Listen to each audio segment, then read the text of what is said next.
Well, we were just enjoying the end of the parade like everybody else. This would be our second parade. We're big Chiefs fans. We had the boys with us, 15 and 12. My two boys, big football fans. So we're from Wichita, so we headed up early and got there like we did last year. Made our way to the hill there.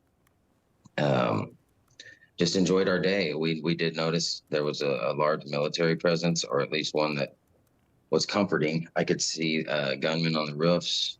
I think a lot of people probably felt safe as well from that. At that point, the parade was over. We began to work our way towards our vehicle like everybody else.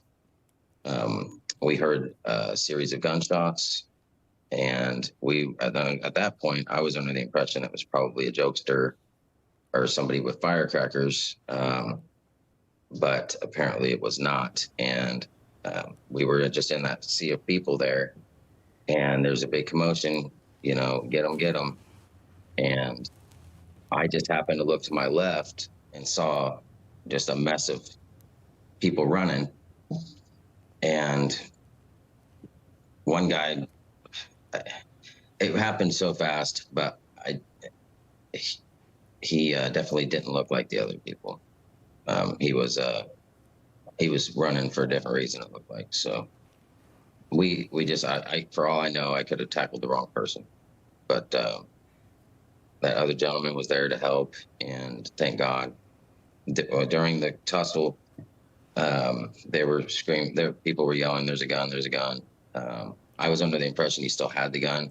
Apparently, my wife here grabbed the assault rifle and drug it away over here to this wall that's shown here in the video. At that point, Paul and I were concerned he still had the gun. I began to just hit him in his ribs until the cops get there. At which point I was pulled off. I was concerned about where my family and kids were. So once I rounded them up, we got out of there. Casey, let me jump to you really quickly on that, and again to what we've heard about this story. We're trying to get the facts right because the police chief, who's holding a news conference right now, but she's not releasing many details. We know that they have three suspects. We don't know who they are. Here's a live look, though. That is Chief Graves speaking now, answering questions by reporters. But Casey, Trey says you picked up a gun. Can you describe that moment? Was that gun from the man that Trey tackled, or was that gun just laying on the ground? Was it being held by someone? Can you give us as much detail as you can? It was dropped by him when he was tackled, and it landed by my feet. And I looked down, and my first thought was just to get it out of harm's way, out of the way, so no one else could get to it. And because I didn't know who was who, or what anyone else had plans for, so I just wanted to get it out of the way. So did the cops, did the authorities there, did they question both of you? Can you elaborate on that? In their defense, I was just ready to go.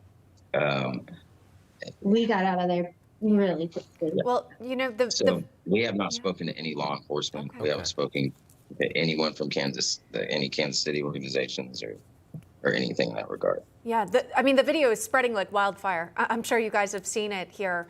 And the fact that you're instead running towards where someone who could be bringing additional violence to the scene, while others are fleeing, they're applauding your heroism right now. And we do too, of course. Trey, was the suspect or the man who was apprehended, were they saying anything while you were trying to tackle him down? No, ma'am. Once I hit the man, he stumbled. Another gentleman flung him, and I landed on top of him. We were Paul and I were just talking about keep him down, keep him down. And they were yelling that there's a gun. I was just convinced that he was reaching for a gun during this tussle. So it was just definitely fight or flight was there the entire time.